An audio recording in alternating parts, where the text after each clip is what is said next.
Edit, please. If there is even a single heartbeat of love left between us, listen before it is too late. The trembling words echoed through the vast royal cathedral, yet they seemed to disappear beneath the solemn music, the whispered prayers, and the expectant silence of hundreds gathered to witness what should have been the happiest day in the kingdom of Blackwood.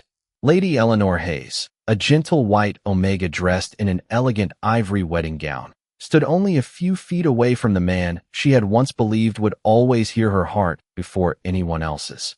Across from her, Alpha King Alexander Ashford wore the ceremonial uniform of the crown with the unwavering composure expected of a ruler. Every noble, every royal advisor, and every honored guest watched in silence, waiting for the ceremony to continue. Alexander looked into Eleanor's tear-filled eyes, but exhaustion and months of growing misunderstandings clouded the instinct that once drew him toward her. He believed this was another attempt to delay a marriage that had become increasingly surrounded by uncertainty. The council had warned him that the kingdom desperately needed stability. Powerful noble families had insisted that the ceremony must proceed without interruption. Rumors had already spread through every province, questioning whether the Alpha King could separate personal feelings from royal duty. Alexander slowly shook his head, forcing himself to remain calm even as something deep inside urged him to stop and listen. "This is not the moment," he said quietly. "Whatever troubles you, we will speak after the ceremony." Eleanor lowered her eyes for only a moment before looking back at him with heartbreaking determination. She wanted to speak again. She wanted to tell him the truth she had carried alone for far too long. She wanted him to understand that she had never doubted him, never betrayed him, and never stopped loving him. More than anything, she wanted him to know why time had suddenly become so precious. 6 months earlier, long before silence settled inside the royal cathedral, life in Blackwood followed a gentler rhythm that few nobles ever noticed. While influential families measured greatness through titles, wealth, and powerful alliances, Lady Eleanor Hayes quietly measured each day by the number of people who returned home with a little more hope than they carried that morning. Every sunrise found her walking through the village streets with a woven basket filled with fresh bread, herbal remedies, and handwritten notes of encouragement prepared the night before. Children rushed to greet her outside the small schoolhouse because she always remembered their names and celebrated every small achievement as though it were a royal victory.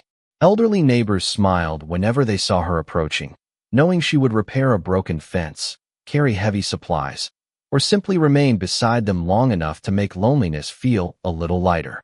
Eleanor never considered those moments extraordinary. To her, kindness was not an accomplishment worthy of praise. It was simply the way every person deserved to be treated. On one unusually busy afternoon, the central marketplace overflowed with merchants, travelers, and families preparing for the annual harvest festival. Amid the cheerful noise, a frightened young boy became separated from his parents and stood frozen near a crowded intersection, struggling to hold back tears. While most people hurried past, distracted by their own errands, Eleanor gently knelt beside him and spoke with patient reassurance until his breathing slowed. She stayed with him, asking simple questions and quietly piecing together enough details to help locate his family. Nearly half an hour later, the grateful parents embraced their son with tears of relief before thanking Eleanor again and again. She accepted their gratitude with a warm smile before slipping away unnoticed, believing anyone else would have done exactly the same. Standing across the square beneath the shade of an old oak tree, Alpha King Alexander Ashford had witnessed the entire scene while traveling through the town without royal ceremony to better understand the daily lives of his people. He had expected reports, statistics, and carefully prepared presentations from officials. Instead, he found himself unable to look away from a woman who transformed ordinary moments through nothing more than genuine compassion. Curious, Alexander quietly asked the captain accompanying him, "Who is she?" The answer surprised him. "Lady Eleanor Hayes, Your Majesty. A white omega from a respected family, although she spends far more time serving the villages than attending noble gatherings." Alexander watched as Eleanor thanked a flower vendor, purchased only a single bouquet, and immediately handed it to an elderly widow sitting alone outside the chapel. No audience applauded. No court chronicler recorded the gesture. She simply smiled and continued walking as though kindness required neither recognition nor reward. That evening, after returning to the palace, Alexander found himself thinking about the woman whose quiet generosity had lingered in his thoughts far longer than the countless political discussions that had filled his day. Over the following weeks, official inspections somehow began, including villages where Eleanor volunteered, and charitable visits unexpectedly aligned with places she was known to frequent. Each meeting lasted only a few minutes, yet every conversation revealed another reason to admire her gentle wisdom. Neither of them realized that destiny had already begun weaving their paths together through the smallest acts of compassion, while unseen eyes within the royal court quietly observed every encounter, waiting for an opportunity to turn something beautiful into the beginning of a painful misunderstanding. As the warm days of late summer settled across Blackwood, the chance encounters between Lady Eleanor Hayes and Alpha King Alexander Ashford slowly became the quiet moments both of them anticipated without ever admitting why.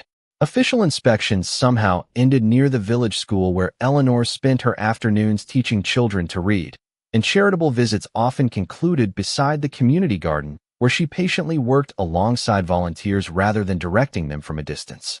Whenever Alexander arrived, Eleanor greeted him with the same sincere smile she offered every farmer, merchant, and traveler. She never bowed more deeply than respect required, nor did she seek special attention because of the crown he wore. Strangely, that simple honesty made every conversation feel more genuine than the carefully rehearsed discussions waiting for him inside the palace walls. One afternoon, after helping students finish their lessons, Eleanor found Alexander walking alone along a quiet path lined with maple trees whose leaves had only begun to hint at the colors of approaching autumn. He asked whether she would join him for a short walk before returning to the capital. As they strolled through the peaceful countryside, their conversation drifted naturally from village life to childhood memories, from favorite books to hopes for the future of the kingdom. Eleanor spoke about creating more schools where every child could learn regardless of family status, while Alexander admitted that the greatest challenge of wearing a crown was discovering who spoke honestly instead of simply telling a king what he wanted to hear. Eleanor looked toward the distant hills before answering softly. The truth usually comes from people who expect nothing in return. Her words remained with Alexander long after their walk had ended. During the following weeks, he found countless reasons to include community visits in his royal schedule, and every meeting revealed another quiet strength hidden beneath Eleanor's gentle nature. She listened carefully before offering advice. She celebrated the success of others more enthusiastically than her own accomplishments.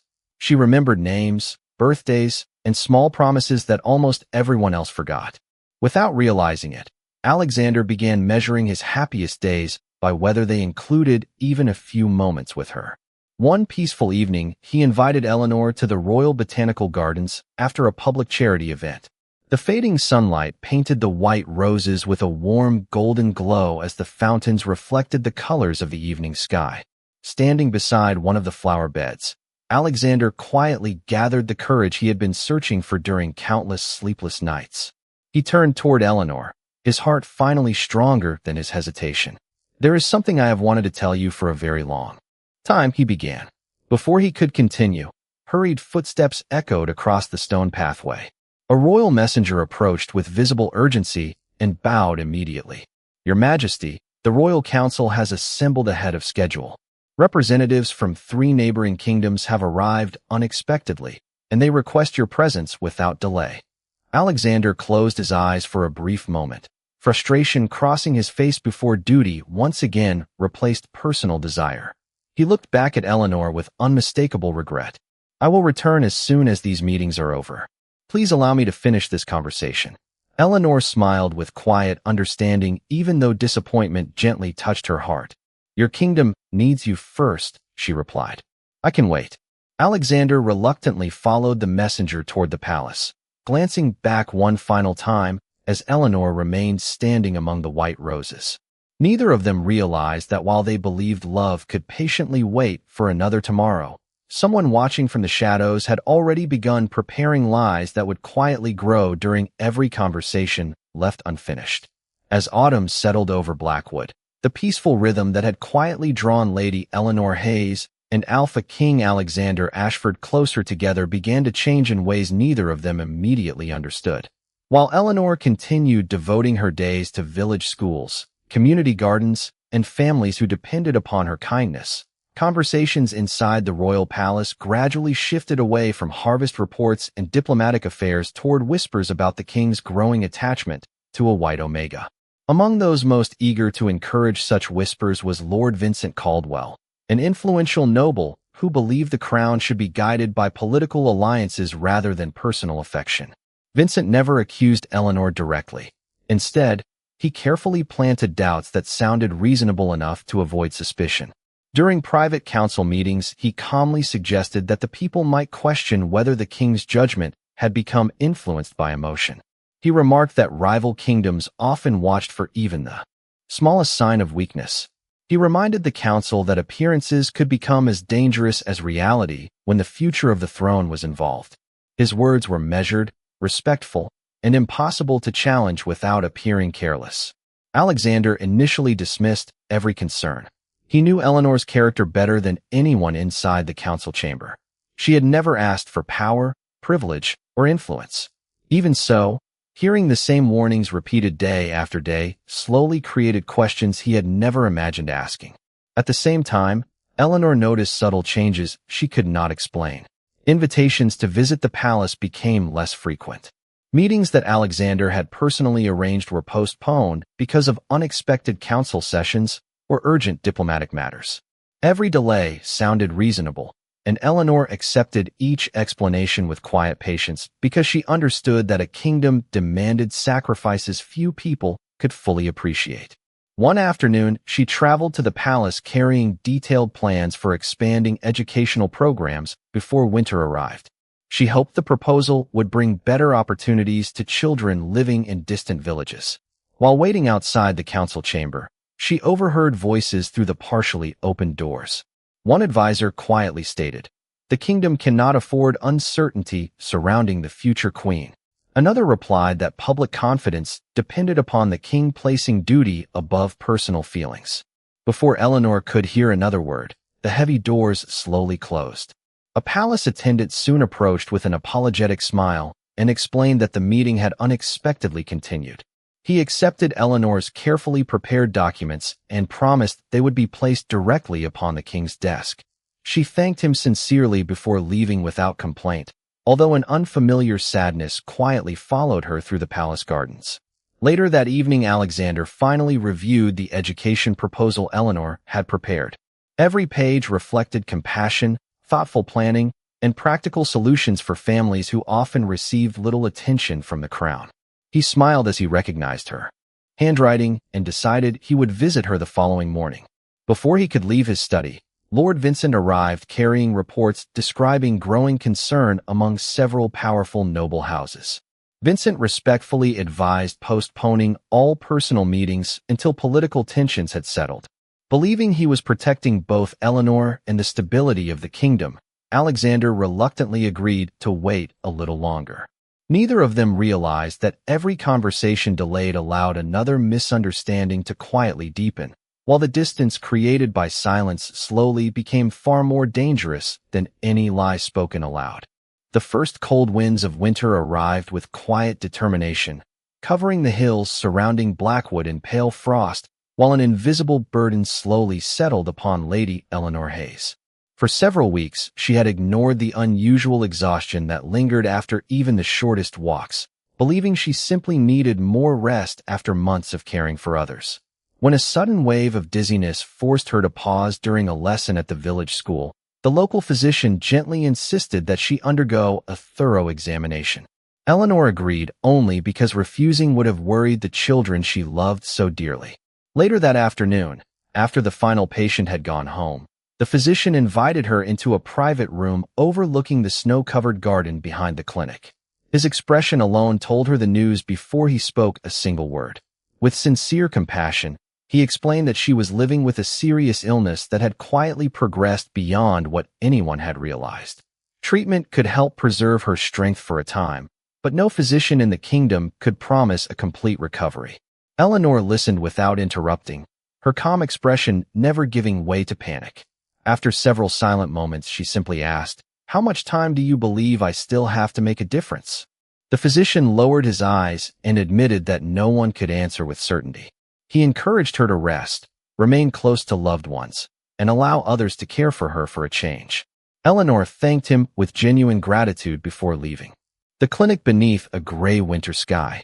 As snowflakes drifted softly around her, she quietly decided that whatever time remained would never be spent mourning what she might lose. Instead, she would spend every possible day protecting the dreams she still had the strength to build. Rather than traveling constantly as she once had, Eleanor began coordinating volunteers from the village school, organizing food deliveries for elderly families, preparing educational plans for isolated communities, and writing detailed instructions so every project could continue even if she was no longer able to lead them herself. Only one responsibility remained unfinished. Alexander deserved to know the truth, not because she wanted sympathy, but because she could not bear the thought of leaving behind unanswered questions that might one day become lifelong regret. During the following weeks, she made several attempts to meet him. Each visit ended the same way. Royal attendants respectfully apologized that the king had become occupied by emergency council meetings, diplomatic negotiations, or urgent affairs of state. On one occasion, she finally caught sight of Alexander crossing the palace courtyard surrounded by advisors. Relief brightened her face as she gently called his name. He immediately turned toward her, prepared to walk in her direction. But before he could take more than a single step, Lord Vincent Caldwell quietly placed several sealed documents into the king's hands and reminded him that representatives from neighboring kingdoms were already waiting inside the council chamber. Alexander hesitated, his eyes remaining fixed on Eleanor with unmistakable concern. She gathered her courage and spoke softly. "There is something I truly need to tell you. Please, it cannot wait much longer." Believing he was postponing only one conversation rather than changing both of their futures, Alexander answered with quiet sincerity, "Give me a little more time. When today's responsibilities are finished, I promise you will have my complete attention." Eleanor smiled gently despite the sadness now resting within her heart. "I hope that tomorrow is still waiting for both of us," she whispered before turning away. Alexander watched her disappear beyond the palace gates, never realizing that every step she took carried her closer to a moment when even the deepest love could no longer ask time to wait. Winter settled completely over Blackwood as preparations for the royal wedding quietly transformed the capital into a city filled with celebration. Although neither Lady Eleanor Hayes nor Alpha King Alexander Ashford felt the joy everyone expected. Across the kingdom, people decorated streets with evergreen garlands, white banners, and glowing lanterns, believing they would soon witness the beginning of a hopeful new chapter for the crown. Few understood that behind every carefully planned ceremony stood two hearts separated not by the absence of love, but by conversations that had never been allowed to reach their ending. Eleanor continued carrying the secret of her illness alone. Her strength faded a little more each week, yet she never stopped encouraging the volunteers who had gradually taken over the charitable work she once handled herself. She spent long evenings organizing records, writing instructions, and preparing every school, clinic, and community garden to continue serving the people long after she could no longer stand beside them. Each completed page brought her quiet peace because she believed kindness should never depend upon a single person. Only one task remained unfinished. She still needed Alexander to know the truth before fate removed that opportunity forever. Meanwhile, pressure inside the royal palace reached its highest point. Influential noble families insisted that the wedding should proceed exactly as scheduled to restore confidence throughout the kingdom after months of speculation and rumor. Alexander accepted their advice with a heavy heart, convincing himself that once the ceremony had ended, he would finally clear away every misunderstanding standing between him and Eleanor. He even carried a handwritten letter inside his formal coat, intending to ask her forgiveness for every delayed meeting and every promise he had failed to keep. On the morning of the wedding, soft snow covered the cathedral grounds while guests arrived from every corner of Blackwood. Eleanor dressed quietly in a graceful ivory gown, her companions noticing the unusual paleness beneath her gentle smile. They asked whether she wished to postpone the ceremony until she felt stronger, but she calmly shook her head. She believed there was still enough time to tell Alexander everything before the vows began. As the cathedral doors slowly opened, sunlight streamed through the stained glass windows, covering the marble floor with brilliant colors. Eleanor walked toward the altar with steady determination, keeping her eyes fixed upon the Alpha King, waiting only a few steps away. When she finally reached him, she gently reached for his hand before anyone else could begin speaking. Her voice remained calm, yet the urgency within it was impossible to hide. "Please, before this ceremony continues, there is something you must hear." Alexander looked into her eyes and saw the same sincerity he had always admired. But months of political pressure, endless interruptions, and carefully planted doubts clouded his judgment one final time.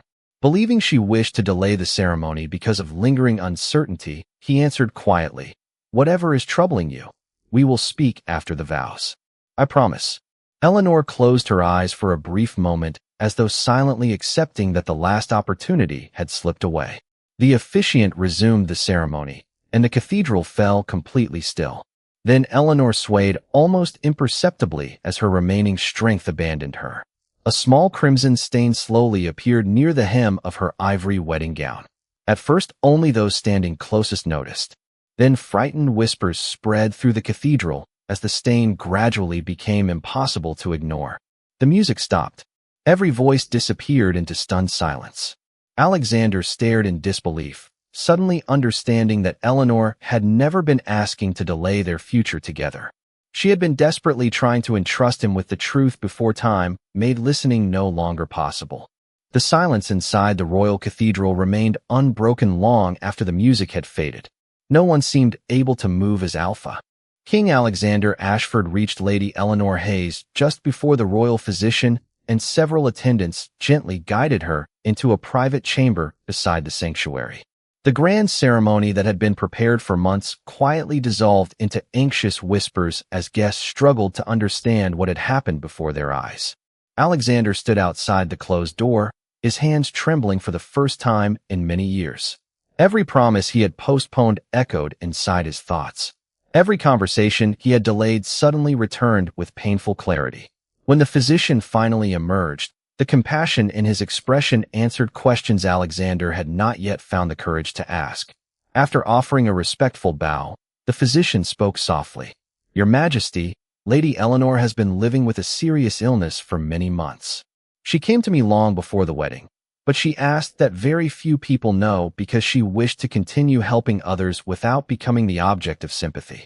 Alexander struggled to speak. "She tried to tell me." The physician slowly nodded. "Many times. She believed you deserved to hear the truth from her own voice. She never wanted anyone else to carry that message." Those words settled heavily upon Alexander's heart. Every urgent request Eleanor had made now revealed its true meaning. She had never asked him to postpone their future together. She had simply hoped he would pause long enough to hear the burden she had carried alone. Later that evening, after ensuring Eleanor was resting peacefully under the physician's care, Alexander quietly traveled to her cottage on the edge of the village. The modest home reflected everything she had believed in. Fresh flowers rested upon the windowsills despite the winter weather. Shelves overflowed with books for children. Carefully organized boxes contained teaching materials, blankets prepared for families in need, and handwritten plans for community projects extending well into the following year. Waiting for him beside the writing desk was Eleanor's longtime housekeeper, who gently handed him a small bundle of sealed letters. "She asked me to give these to you only if she could not find the right moment herself," the elderly woman explained. Alexander opened the first letter with shaking hands. Eleanor described her illness with remarkable peace, apologizing not for becoming sick, but for fearing that telling him too soon would only add another burden to the countless responsibilities already resting upon the shoulders of the Alpha King. Another letter explained why she had continued organizing schools, volunteers, and medical support instead of retreating from the world. She believed kindness should continue growing even after the person planting its seeds could no longer remain beside them. The final letter thanked him for every genuine smile they had shared, every quiet walk, and every moment that had reminded her love could exist without asking for anything in return. Not once did she blame him for the conversations that never happened. Instead, she expressed hope that he would always choose to listen to those who approached him with honest hearts, even when duty demanded his attention elsewhere. Tears quietly filled Alexander's eyes as he looked around the simple cottage that had become the center of so much unseen goodness. In that peaceful room, he finally understood that the greatest mistake of his life had never been failing to recognize Eleanor's love. It had been believing there would always be another tomorrow to truly hear the woman who had been asking for only a few moments of his time. The months that followed transformed Blackwood in ways no royal proclamation alone could have accomplished. Alpha King Alexander Ashford no longer viewed the kingdom from behind the distant walls of the palace. Every decision he made carried the memory of Lady Eleanor Hayes and the lessons she had quietly taught without ever asking to become an example. Before each council meeting, he opened one of her letters or read a page from the journals she had left behind, allowing her gentle wisdom to guide his judgment before the voices of politics filled the chamber. Rather than announcing sweeping changes overnight, Alexander began patiently building the future Eleanor had dreamed of, understanding that lasting compassion could never be rushed. The first royal initiatives focused on the people Eleanor had always placed before herself. Rural villages received permanent medical clinics, so families no longer needed to travel great distances for care. Community schools expanded into regions where children had previously gone without teachers or books. Volunteer organizations that Eleanor had carefully organized received royal funding and practical support, allowing thousands of ordinary citizens to continue serving neighbors through every season of the year. When advisors questioned why so many resources were devoted to common villages instead of strengthening noble influence, Alexander answered with quiet conviction that the strength of a kingdom would always be measured by how faithfully it protected those with the least power. During one memorable session of the Royal Council, Lord Vincent Caldwell respectfully argued that rebuilding confidence among influential noble families should remain the crown's highest priority. Alexander calmly placed Eleanor's journal upon the council table before anyone replied.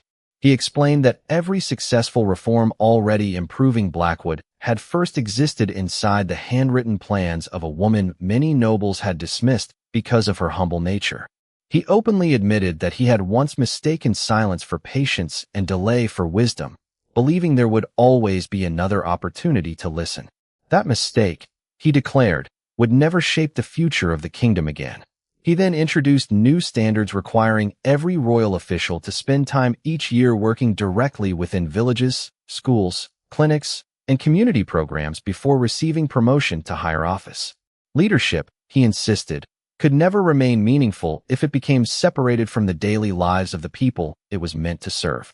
At first, many aristocrats viewed the reforms with hesitation, but attitudes gradually changed as they experienced the quiet dignity, resilience, and generosity that existed far beyond palace walls. Teachers found classrooms filled with new opportunities. Physicians reached families once forgotten by distance and poverty. Elderly citizens discovered that someone remembered their names. Young volunteers realized that even the smallest act of kindness could inspire lasting change when supported by a community united in purpose. One peaceful evening, Alexander returned alone to the Royal Botanical Gardens where he had almost confessed his heart months before. The white roses Eleanor had loved continued blooming despite the passing seasons, filling the air with gentle fragrance. Standing among them, he finally understood that regret alone could never honor the woman who had changed his life. Only action could accomplish that. As the evening sunlight settled across the gardens, he silently renewed the promise he had made to himself after reading her final letters.